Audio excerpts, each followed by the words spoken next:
সার্ককে আমরা অ্যাক্টিভেট করতে চাই সবসময়, কারণ সার্কের স্বপ্নদ্রষ্টা ছিলেন প্রেসিডেন্ট জিয়াউর রহমান।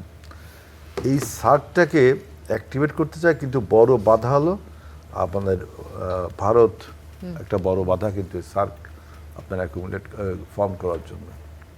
এখন আমাদের উপরে আমরা সার্ক স্টিকার ব্যবহার করেছি, আমরা কিন্তু ভারতের ভিসাটা নেইনি।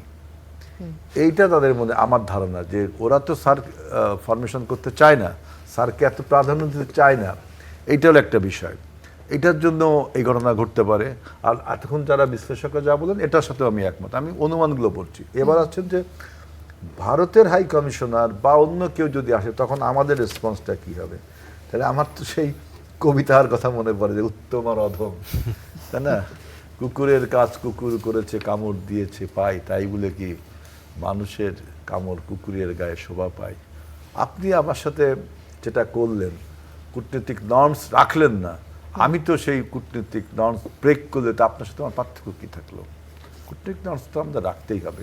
কূটনৈতিক রিলেশন, বিশেষ করে ওয়ার্কিং রিলেশন থাকতেই হবে। যে কোনো দুইটা দাতা মানে প্রতিদ্বন্দ্বী কান্ট্রির মধ্যেও কিন্তু একটা সেকেন্ড ট্র্যাক থার্ড ট্র্যাক একটা রিলেশন থাকে, এটা থাকবেই।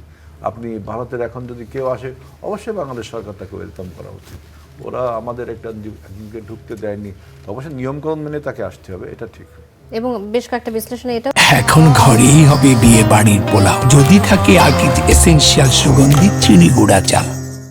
উঠে এসেছে যে ভারতের মতো বড় দেশের এই যে কথাটি আপনি বললেন যে কূটনৈতিক নর্মস তারা কি ভুলতে বসেছে কিনা এই প্রসঙ্গ। তাহলে দেখেন একটা কথা আমি একটু বলি ম্যাডাম, যে কথাটা হলো যে ভারতের প্রেসিডেন্ট APJ আবুল কালাম আজাদকে আমেরিকার আপনার এয়ারপোর্টে JFK-তে 2 ঘন্টা দাঁড়িয়ে রেখেছিল।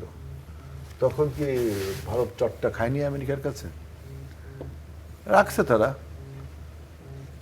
কিন্তু আমাদের দেশের আমাদের হিম্মত এখানে, যেখানে ডক্টর আসিফ সালাম যেটা বললেন যে আমরা কিন্তু ফিরে আসছি, মানে আমরাও চটটা মেরে আসলাম। যারা বলছে বড় চর, তা আমরাও কম চটটা মেরে আসলাম না। সেকেন্ড হলো শাহরুখ খানকে একবার, একজন মানে সেলিব্রিটি, তাকেও কিন্তু JFK-তে একবার আটকে রাখতো, সবাই জানেন। এটা নিয়ে ইন্ডিয়া অনেক চিল্লে পাল্লা করেছিল। সে এরকম বড় দেশগুলো এরকম করে, বা অনেক ছোট দেশও বড় দেশের উপরে করে।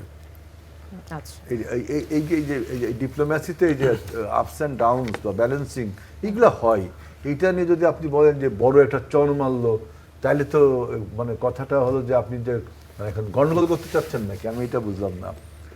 আপনি আমার সাথে অসৌজন্য করেছেন বলে আমি চলে আসছি আপনার বাসা থেকে, আমি যা আপনার বাসায় ঢুকিনি। এই জন্য চর বা থাপ্পড়ের তো কোনো বিষয় না এটা।